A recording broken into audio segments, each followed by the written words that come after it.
I'm going to read to you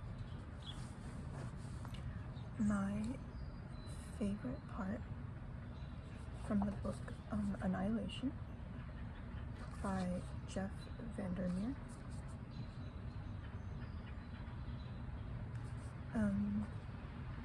This is the book that the movie Annihilation is based off of.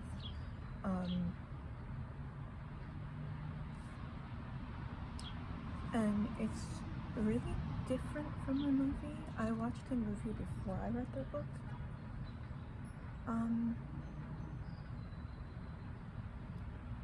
The person who told me that it was based on a book and said I should read it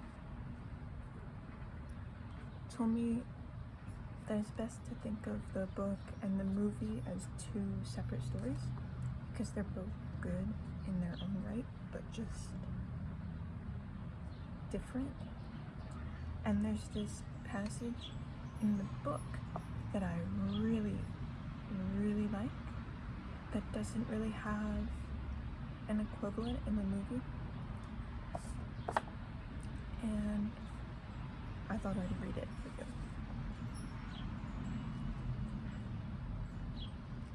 Alright.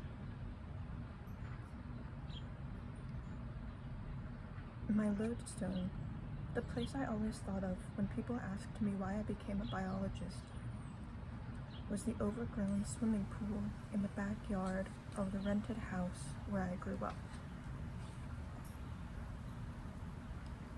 My mother was an overwrought artist who achieved some success, but was a little too fond of alcohol and always struggled to find new clients, while my dad, the underemployed accountant, specialized in schemes to get rich quick that usually brought in nothing. Neither of them seemed to possess the ability to focus on one thing for any length of time. Sometimes it felt as if I had been placed with a family rather than born into one. They did not have the will or inclination to clean the kidney-shaped pool, even though it was fairly small. Soon after we moved in, the grass around its edges grew long. Sedgeweeds and other towering plants became prevalent. The short bushes lining the fence around the pool lunged up to obscure the chain link. Moss grew in the cracks in the tile path that circled it. The water level slowly rose, fed by the rain, and the surface became more and more brackish with algae. Dragonflies continually scouted the area. Bullfrogs moved in, the wriggling, malformed dots of their tadpoles always present. Water gliders and aquatic beetles began to make the place their own. Rather than get rid of my 30-gallon freshwater aquarium as my parents wanted, I dumped the fish into the pool, and some survived the shock of that. Local birds like herons and egrets began to appear, drawn by the frogs and fish and insects. By some miracle, too, small turtles began to live in the pool, although I had no idea how they had gotten there. Within months of our arrival, the pool had become a functioning ecosystem. I would slowly enter through the creaking wooden gate and observe it all from a rusty lawn chair I had set up in a far corner. Despite a strong and well-founded fear of drowning, I had always loved being around bodies of water. Inside the house, my parents did whatever banal, messy things people in the human world usually did, some of it loudly, but I could easily lose myself in the micro world of the pool. Inevitably, my focus netted from my parents' useless lectures of worry over my chronic introversion, as if by doing so, they could convince me they were still in charge. I didn't have enough or any friends, they reminded me. I didn't seem to make an effort. I could be earning money from a part-time job, but when I told them that several times, like a reluctant lion, I had to hide from bullies at the bottom of the gravel pits that lay amid the abandoned fields beyond the school, they had no answers, nor when one day, for no reason, I punched a fellow student in the face when she said hello to me in the lunch line.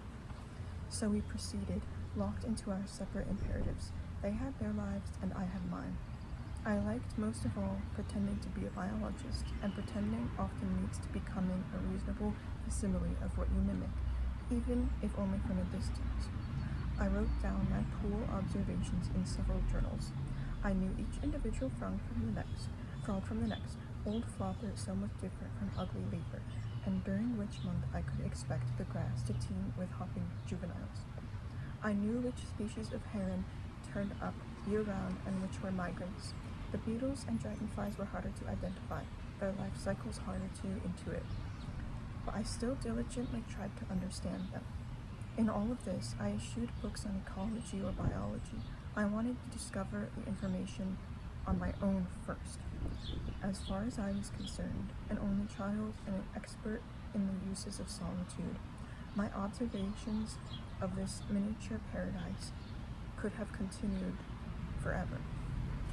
I even jury-rigged a waterproof light to a waterproof camera and planned to submerge the contraption beneath the dark surface to snap pictures using a long wire attached to the camera button. I have no idea if it would have worked because suddenly I didn't have the luxury of time. Our luck ran out, and we couldn't afford the rent anymore. We moved to a tiny apartment stuffed full of my mother's paintings, which all resembled wallpaper to me.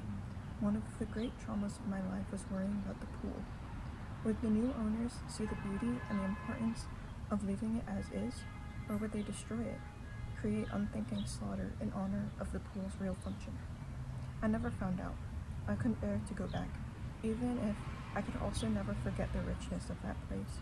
All I could do was look forward, apply what I had learned from watching the inhabitants of the pool. And I never did look back, for better or worse. If funding for a project ran out, or the area we studied was suddenly bought for development, I never returned. There are certain kinds of deaths that one should not be expected to relive, certain kinds of connections so deep that when they are broken, you feel the snap of the link inside you. As we descended into the tower, I felt again, for the first time in a long time, the flush of discovery I had experienced as a child, but I also kept waiting for the snap. It's a good book. Okay.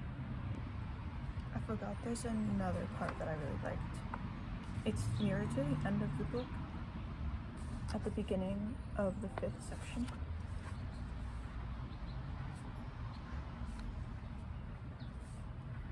I've never done well in cities, even though I lived in one by necessity, because my husband needed to be there, because the best jobs for me were there, because I had self-destructed when I'd had opportunities in the field. But I was not a domesticated animal. The dirt and the grit of a city, the unending wakefulness of it, the crowdedness, the constant light obscuring the stars, the omnipresent gasoline fumes, the thousand ways it presaged our destruction. None of these things appealed to me. "Where do you go so late at night?" my husband had asked several times, about 9 months before he left as part of the 11th expedition.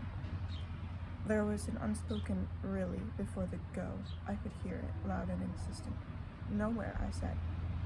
"Everywhere." "No, really. Where do you go?" It was to his credit that he had never tried to follow me. "I'm not cheating on you, if that's what you mean." The directness of that usually stopped him, even if it didn't reassure him. I had told him a late-night walk alone relaxed me, allowed me to sleep when the stress or boredom of my job became too much. But in truth, I didn't walk except the distance to an empty lot overgrown with grass. The empty lot appealed to me because it wasn't truly empty. 2 species of snail called it home, and 3 species of lizard, along with butterflies and dragonflies. From lowly origins, a muddy rut from the truck tires, a puddle had over time collected rainwater to become a pond. Fish eggs had found their way to that place, and minnows and tadpoles could be seen there, and aquatic insects. Weeds had grown up around it, making the soil less likely to erode into the water. Songbirds on migration used it as a refueling station. As habitats went, the lot wasn't complex, but its proximity dulled the impulse in me to just get in a car and start driving for the nearest wild place. I liked to visit late at night because I might see a wary fox passing through, or catch a sugar glider resting on a telephone pole. Nighthawks gathered nearby to feast off the insects bombarding the street lamps. Mice and owls played out ancient rituals of predator and prey. They all had a watchfulness about them that was different from animals in true wilderness. There was a jaded watchfulness, the result of a long and weary history. Tales of bad faith encounters in human-occupied territory, tragic past events. I didn't tell my husband my walk had a destination because I wanted to keep the lot for myself. There are so many things couples do from habit and because they are expected to.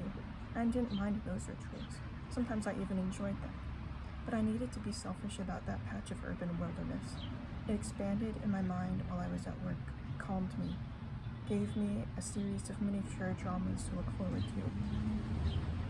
I didn't know that while I was applying this band-aid to my need to be unconfined, my husband was dreaming of Area X and much greater open spaces.